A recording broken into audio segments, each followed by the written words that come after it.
I'd like to read today from a paper, a letter really, published in 1972 in the Brookhaven Symposia on Biology. The author is Dr. Susumu Ohno, one of the great molecular geneticists of the modern era. Susumu was born to Japanese parents in Korea but spent most of his life in the U.S. He had a lifelong love of horses, leading him to get a DVM, that's a Doctor of Veterinary Medicine, and then an additional PhD and Doctor of Science a few years later. He is what I call a triple doctor. His work concerned the role of chromosomal exchange, and particularly on these sex chromosomes. He spent 40 years in research at City of Hope, a very important research hospital in Los Angeles. He is famous for uncovering the nature of the Barr body, the X chromosome that is inactivated in females, indicated in the graph as big X little I. The inactivation is random in each cell during development, leading to unusual mosaicism like the female calico cat. His work led to what is known as Ohno's law, which states that a gene X-linked in one mammal species will be X-linked in all mammal species. This has been an important discovery in modern genetic disease studies. We sometimes find exceptions to the law, such as monotremes, but it has held up remarkably well. He also explored the role of gene duplication and drift in creating new genetic information in evolution. His most controversial work, and it says something that we are still debating it, is called the 2R hypothesis, or Ohno's hypothesis. It states that at some point in the distant lineage of modern organisms, duplications of entire genomes, called polyploidizations, occurred and resulted in large jumps in genetic information. These duplicated chromosomes contained thousands of genes, and once duplicated, they became less constrained by natural selection. This allowed for a phenomenon called neofunctionalization, which just means that they are allowed to mutate a bit more and result in new phenotypes. We can see the evidence for these paleopolyploidies by looking at very closely related genes within a single genome. By back calculating drift rates, we see that many gene families emerged all at once, suggesting that some single event produced copies of whole chromosomes or whole genomes. This also helps to explain why some organisms, like the pufferfish and salamander, have so much DNA but so few genes. This idea is called the C-value paradox. The C-value is the number of DNA bases an organism has. It turns out not to correlate with how many genes are in that genome. Susumu, in the paper I'm about to read excerpts from, framed this paradox as the question of the non-coding DNA, which he playfully calls junk DNA. Listen carefully and see if you think he dismisses that as unimportant or uninteresting, as the Discovery Institute would have you think. The mammalian genome, haploid chromosome complement, contains roughly 3 × 10 to the -9 milligrams of DNA, which represents 3 × 10 to the 9th base pairs. This is at least 750 times the genome size of E. coli.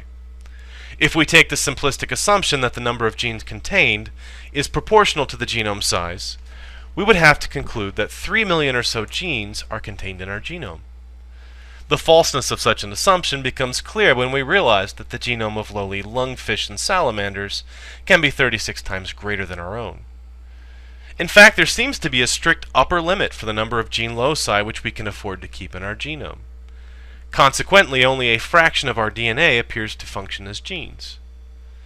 The observations on a number of structural gene loci of man, mice, and other organisms revealed that each locus has a 10 to the -5th per generation probability of sustaining a deleterious mutation. It then follows that the moment we acquire 10 to the 5th gene loci, the overall deleterious mutation rate per generation becomes 1, which appears to represent an unbearably heavy genetic load. Taking into consideration the fact that deleterious mutations can be dominant or recessive, the total number of gene loci of man has been estimated to be about 3 × 10 to the 4th. More than 90% degeneracy contained within our genome should be kept in mind when we consider evolutional changes in genome sizes. What is the reason behind this degeneracy? Certain untranscribable and or untranslatable DNA base sequences appear to be useful in a negative way, the importance of doing nothing. It may be of selective advantage to space adjacent genes far enough apart by inserting a stretch of untranscribable and or untranslatable DNA base sequence as a partition. In this way, the deleterious effects of nonsense or frameshift mutations can be confined to a single locus, instead of allowing it to spread to other genes. Our view is that these partitioning sequences are the remains of nature's experiments which failed. The Earth is strewn with fossil remains of extinct species. Is it a wonder that our genome too is filled with the remains of extinct genes? It then follows that the creation of a new gene with hitherto non-existent function is possible only if a gene becomes sheltered from relentless pressure of natural selection. This shelter has apparently been provided either by polyploidization or by tandem duplication. Redundant copies of genes thus produced are now free to accumulate formerly forbidden mutations and thereby to acquire new functions. The chance of acquiring a new function by unrestricted accumulation of mutations, however, should be as small as that of an isolated population emerging triumphant as a new species. Degeneracy is the more likely fate. The creation of every new gene must have been accompanied by many other redundant copies joining the ranks of silent DNA-based sequences. And these silent DNA-based sequences may now be serving the useful but negative function of spacing those who have succeeded. Triumphs, as well as failures of nature's past experiments, appear to be contained in our genome.